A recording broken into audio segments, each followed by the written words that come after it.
ലക്ഷദ്വീപ് കേരളീയരായ നമ്മെ സംബന്ധിച്ചിടത്തോളം കാണാനേറെ ആഗ്രഹമുള്ള ഒരു നാടാണത്. അവിടുത്തെ കടൽ കാഴ്ചകളും തനിമയാർന്ന സംസ്കാരവും അവരുടെ ലാളിത്യവും ആതിഥ്യ മര്യാദയും ഒക്കെ നമ്മെ ഏറെ ആകർഷിക്കുന്നതാണ്. ലക്ഷദ്വീപുകാർ സംസാരിക്കുന്നത് മലയാളമാണ്. ജസിരി എന്ന ഭാഷയും മഹൽ എന്ന ഒരു ഭാഷയും അവർ അപൂർവമായി സംസാരിക്കാറുണ്ട്. ലക്ഷദ്വീപിൽ പഠിക്കുന്ന മക്കൾ മലയാളത്തിൽ പ്രയാസം നേരിടുമ്പോൾ, എഴുതാനും വായിക്കാനും ബുദ്ധിമുട്ടുമ്പോൾ കേരളത്തിലെ കണ്ണൂർ ജില്ലയിലെ ലേൺഫിഡൻസ് എന്നൊരു സ്ഥാപനത്തെ ആശ്രയിക്കാറുണ്ട് എന്ന് പറഞ്ഞാൽ നിങ്ങൾ വിശ്വസിക്കുമോ? തീർച്ചയാണ്.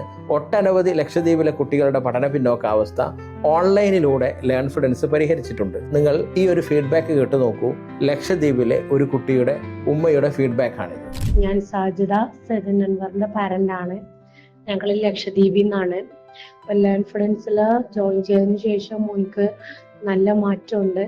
ലേൺഫിഡൻസിൽ നമ്മൾ മലയാളമാണ് ചൂസ് ചെയ്തത്. സബിന അൻവറാണ് നമുക്ക് മലയാളം എടുത്തത്. ഫ്രണ്ടിൽ എഴുതാണ് മോനി ക്ലാസ് എടുത്തു കൊടുത്തതും. ചിഹ്നങ്ങൾ ചേർത്ത് എഴുതാനോ വായിക്കാനോ ഒന്നും അറിയില്ലായിരുന്നു. അതൊക്കെ നമുക്കിപ്പോൾ ലേൺഫിഡൻസിൽ വന്നതിന് ശേഷം മാമിന്റെ ക്ലാസ് കൊണ്ടാണ് ഇത്രയും ഇമ്പ്രൂവ്മെന്റ് കണ്ടത്. ഈ 5 ദിവസം കൊണ്ട് തന്നെ അത്യാവശ്യം ഒരു 90% ആള് കവർ ചെയ്തിട്ടുണ്ട്. മാം അത്രക്കും ഫ്രണ്ട്ലി ആയിട്ടാണ് നമുക്ക് ക്ലാസ് എടുത്തത്.